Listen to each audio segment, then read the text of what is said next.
네, 안녕하세요. 저희는 오늘 이스라엘 북부 지역의 안보 상태를 연구하는 기관인 알마 교육센터에 와 있는데요. 이곳에서 수석 연구원으로 계시는 보아즈 샤피라 씨를 만나서 오늘 이야기를 들어보기로 하겠습니다.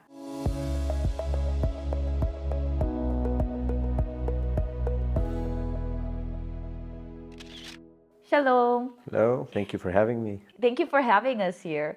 Could you talk to us about what is Alma Center? So, Alma is a research and education center. We deal mostly with Israel's northern arena and security challenges that faces us from there, meaning especially Lebanon, Syria, Hezbollah, Iran, these threats. And we try to make as much information accessible to the wider public. Especially with the Hamas war and the October 7 atrocities right now, northern part of the threat hasn't been well known to the rest of the public. What kind of an existential threat are you facing in the northern part? So for the past 7 months, we don't only have a war in the southern front with Hamas, we also have, we call it a limited war with Hezbollah in southern Lebanon. Basically what it means that every day we have rockets and missile attacks, UAV, drones infiltrating Israel, killing people. As to Hezbollah, basically it's a terrorist organization. It's a Muslim Shiite terrorist organization backed by Iran. And one of its main goals is trying to destroy Israel. In Lebanon we have Muslims which are Sunni, Muslims which are Shiites. We have Christians, we have Jews, we have other groups. Hezbollah represents a Shiite group in Lebanon. I understand Hamas is a Sunni and Hezbollah is Shiite. Like, what's their connection? We like to say it here as a joke, we are like Samsung, we are connecting people. So if you have the same enemy, you can work together. We see a lot of Hamas infrastructure within Lebanon. They've shot at Israel from southern Lebanon. And we see a lot of Hezbollah training and assistance going into Gaza and to the West Bank. So they're working together. It doesn't mean that they're going to be friends or that they are friends, but they have a common enemy, a common goal, which right now is Israel. A lot of it is being directed from Iran. Iran is the one controlling all of it. They have control over Iraq, Yemen, Lebanon, Syria, and a lot of fractions in Gaza and the West Bank. So it's not only Hamas and Hezbollah, it's a much wider front. We call it the unification of fronts. So we see Israel being attacked by organizations that are controlled by Iran from Syria. We see the Houthis in Yemen are shooting at Israel. We see the Iraqi militias are shooting at Israel. So it's a much wider front than just Lebanon and Hamas. Axis of resistance, that's what they kind of came up with. How can you define this Iran's axis of resistance? Is it really run by the finances, or is it by ideology, or is it faith? Like, what does it connect? Basically, the Iranian revolution goal is first take over the Middle East, spread the revolution to the Middle East, and then to other parts of the world. Israel, first of all, is a big obstacle in its way, and second of all, it's a great unifier in the meaning of it's a great goal to go around as for several fronts. It's a great tool for Iran, basically. So for now, we see Iran is running the Shiites not only in Iran but also in Iraq. It's running the Shiites in Yemen and in Lebanon. So in that part, yes, it's ideology. Hezbollah is subordinate and very loyal to Iran and to the Islamic Revolution, also the Houthis. So we see it on the ideology part and the religious part, so that they're all Shiites and they all believe in the revolution. As far as other organizations like Hamas, again, it's the same goal, for them to hurt Israel, to try and destroy Israel. Hamas and other factions in the Gaza Strip are being funded by Iran directly. So yes, it's a lot of finance going on, over $2 billion that Iran is spending every year for supporting these militias all across the Middle East. What is the biggest threats are you facing? So as of today, we have two main threats. The first one is the threat of invasion that we saw happening in the south with Hamas 7 months ago. Basically, it's a Hezbollah plan. We have the videos, we have their programs, they're saying it out loud. We're going to invade Israel with 2,000 to 3,000 soldiers from multiple directions. We're going to take out a big part of Israel, kill as many Israelis as we can, capture as many Israelis as we can, and we try to defeat Israel. That's the first one. We saw how it's happening in 2018 when Israel found 6 tunnels border crossing tunnels going into Israel, 80 meters deep, some of them over a kilometer long. A lot of it was helped by North Korea. They helped building it and helped guiding Hezbollah how to do it. They have running water and electricity and fresh air coming in. The other threat is artillery. And it's not only artillery, it's whatever goes to the sky and then goes down and goes boom. We have rockets, we have missiles, accurate missiles, mortars, UAVs, we have anti-tank missiles. All in all, it's over 200,000 weapons that they have there, covering all over Israel. Okay, so it means that Nasrallah can decide tomorrow that it shoots on Tel Aviv and it hits with a 10-meter precision. These are missiles coming from Iran. A lot of the knowledge is coming from North Korea also. A lot of the missiles that have been developed in North Korea going to Iran and straight to Hezbollah. Throughout the last 7 months, we have 25 people killed in the northern border. In Metula, for instance, it's the northernmost part of Israel. Out of 600 houses, over 150 got hit. So Hezbollah is not only shooting at military targets like he likes to present it. Over 60% of houses and infrastructure hit are civilian. Because when we were driving up, we noticed we were coming with Waze and the GPS suddenly we're in Beirut. Yeah. So is that the reason why, because of the precision missile, or what? It's the Israel army is scrambling the GPS, right? So Israel army has been scrambling GPS and having a lot of other measures taken. It's not necessarily against the precision missiles because they work in a different way, but against drones and other missiles that use GPS. So it's trying to deflect them. It doesn't always work. We see them using other methods. We see them controlling them manually, especially close to the border. They have other guidance systems that are not susceptible to GPS jamming, but it's one of the measures we use. You just briefly mentioned about the Hezbollah tunnel that might actually got help from the North Korea. What kind of a connection does Hezbollah has with North Korea? And North Korea, why would they help Hezbollah? So we know of connections between North Korea and Hezbollah, and North Korea and Iran since the 80s, basically. We see them grow, intensify from the early 2000s, and especially after the 2006 war, the Second Lebanese War. What Iran and Hezbollah wanted from North Korea is their experience and their knowledge in digging tunnels and underground infrastructure. We know there's a vast infrastructure in North Korea going from the north to the south. Same plan, taking, I think, leader of North Korea talked about 30,000 soldiers going in a matter of hours, going into South Korea. Hezbollah saw this plan and said, well, this is very good, we want the same. We see these operations going in Iran today with the underground infrastructure for missiles and for nuclear program. And we see it also in Lebanon. In the Second Lebanon War, when Israel got into Lebanon, the soldiers found out vast underground tunnels, bunkers, command centers, whatever you want, they had it. And today it's much vaster. So Hezbollah today has hundreds of kilometers of tunnels dug out throughout Lebanon, not only in South Lebanon, but throughout the country. We know of 5 major types of tunnels. We have the tactical tunnels that are in the villages in southern Lebanon or in the second line of defense, which basically connect houses, connect areas, and it's for defense and storage and protecting the terrorists there. We see it today in Gaza Strip also, the tactical tunnels. We have another type of tunnels that are approach tunnels, meaning they're going from one of the villages near the border, maybe 1 or 2 kilometers. They come out very close to the fence, and it actually helps them be very secretive when they launch their attack. That's the second one. Again, these are very big tunnels. They can hold a couple of hundreds of soldiers or terrorists, fully equipped, and going all the way to the fence. We have the crossing tunnels, attack tunnels, that we talked about, that are going into Israel.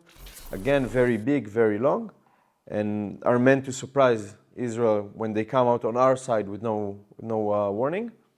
Another type we assume that exists, we don't have any evidence, but again, it's very hard to get that kind of evidence, is bomb tunnels, which means they dug a tunnel, let's say under a big military base, they filled it up with explosives, they closed it, and now they're waiting for the right time to explode it. That's a fourth one. And the fifth, and I think maybe North Korea has most helped Hezbollah with it, is the strategic tunnels. Meaning they have tunnels going from southern Lebanon to the Bekaa region in northeast, or to Beirut, or to other parts. That's tens of kilometers. You can fit medium-sized trucks in. They can launch rockets from. They use it as headquarters, and it's very vast. We have pictures of Hezbollah commanders standing in there, right next to a truck. Now we have the names of several companies, North Korean companies. One of them is Comid. It changed its name. It's all in our report. I welcome you to read it. But we also know of North Korean experts coming into Lebanon, helping with digging the tunnels and passing the know-how. But we also know of Hezbollah and IRGC, Iranian commanders, going into North Korea, studying this, and then coming back to their countries and digging the tunnels. So we have both experts coming into Lebanon and terrorists going into North Korea. We know they exist. We have pictures of some of them. We have pictures and estimations of where they go, through what areas. And we know that they have very high capabilities. They're also crossing from Lebanon into Syria, helping smuggling weapons.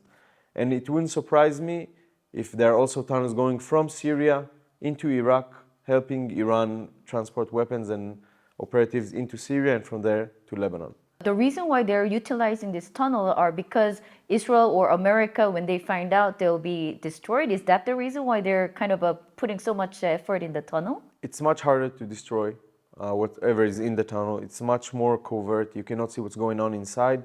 And it's much harder to find the entry and exit points. You don't know how many there are. We see a lot of the North Korean connection with the Hezbollah. Do you see those activity more increasing or kind of going down? I assume we can see it going on and on. We see North Korea supporting other rivals of Israel in the US as part of the resistance axis you mentioned. We also saw North Korean assistance in building the Syrian nuclear program that Israel bombed in 2007, I think. So we see them throughout this axis, helping, supporting, because again, it aligns with their targets. We want to talk about this UNIFIL, UN Resolution 1701. It's been implemented for so many years, but it wasn't enforced by, some say both sides, because Israel keep on going above like Lebanon airspace. So what is this UNIFIL role? So UNIFIL was basically put in place after the Second Lebanon War, very basically saying no armed presence is allowed south of the Litani River besides the Lebanese army. Very quickly, maybe weeks after the resolution, we started seeing Hezbollah operatives coming back, starting to rehabilitate their infrastructure, basically not really adhering to it. Now, as to what UNIFIL is doing, or precisely not doing, is not doing anything. UNIFIL, although it has the mandate to enforce the resolution and all these nice words, he is unable to. Hezbollah is preventing him from going into villages, from going into what he calls closed military zones. He's very confined to basically main roads and his camps. And Hezbollah is not really looking at him as any kind of real force. UNIFIL is helping the civilian population in South Lebanon. It's helping them in schools and all kinds of infrastructure projects that it's running. But it doesn't really have any ability to affect the situation and the reality in southern Lebanon. We see a lot of incidents where UN soldiers are being attacked, either by Hezbollah or by local citizens. There was an Irish soldier a few months ago that got shot, and Hezbollah later said off the record that was a statement. Don't mess with us.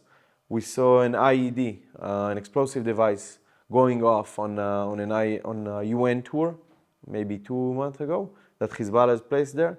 And for them, it's very hard to operate. On the other hand, you asked about Israel. Israel is saying very clearly, we're going to stop flying over southern Lebanon the minute Hezbollah will stop trying to kill us.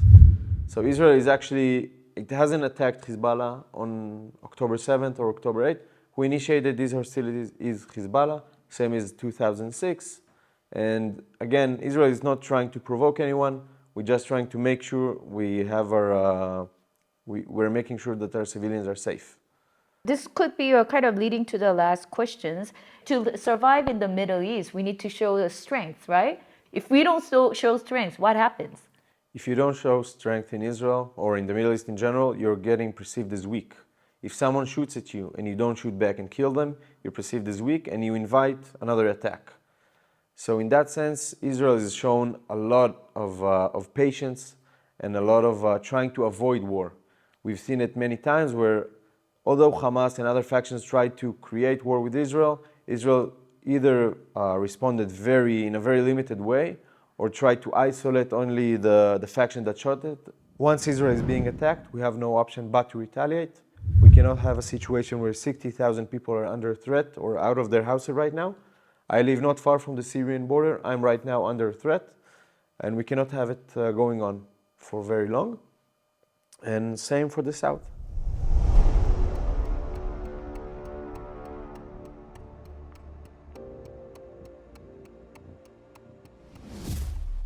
How far are we from the From border? the border, I think it's around 10 kilometers, something like this. So still like we don't have to evacuate yet. Not have to evacuate, but you can hear the sounds very, very clear. Where is Lebanon? So if we look to the left, you can see the Mediterranean. Over there, that's the western part of Israel. If you go on the ridge, that's Rosh Hanikra. The border goes on the ridge, and if you can see, there's a road zigzagging. That's the border, goes back up on the mountain, and it's the ridge right on the horizon. You can actually see Mirwachin. It's a town that used to be Christian. Today, we're not so sure if it's Christian, Shiite, but it's controlled by Hezbollah anyway. Now, if we look at the closer mountains, is Israel. That's the area that's been evacuated, actually. Everything from 0 to 4 kilometers from the border is being evacuated. We can understand how close the Israeli-Lebanese communities are. So it means if Hezbollah decides to act, it's sometimes 500 meters apart. It's very, very close, even closer than Gaza. It's very easy to carry out such an attack. So right now, this flare, retaliation, each side is happening. What kind of a solution do you see coming? Again, even if tomorrow we have an agreement with Hezbollah and they stop firing, but they're not taking out their weapons from southern Lebanon, I don't see how that could be a solution. I'm very realistic. I don't think Hezbollah is going to say, oh, you know what, we're going to let you live peacefully. I don't see any other solution other than war. It could be tomorrow, it could be in the next 2 years, but it's not a question of if, it's a when, because you cannot negotiate with ideology. And once you see the Hezbollah tunnels crossing into Israel and you understand these people spent over a decade daily digging 40 centimeters a day by hand only to go to the other side of the border and kill Israelis, you understand you cannot negotiate with ideology. I really hope that sometime in the future these countries, these organizations are going to understand Israel is not going anywhere. We're not going to go back to Poland as some protesters in the US suggested, and we're not going to leave Israel. So they're going to have to accept us being here. I think we can see the benefits that other countries can have from being close to Israel, like we see in the Abraham Accords. And if we can have the same agreements or peace agreements, like we've seen with Jordan, Egypt, and the Gulf countries, I think it's for the best for everyone. It's the best benefit for everyone. Hope this day will come. Thank you so much for your time and your expert analysis about the situation here in the north. Thank you for having me. Thank you.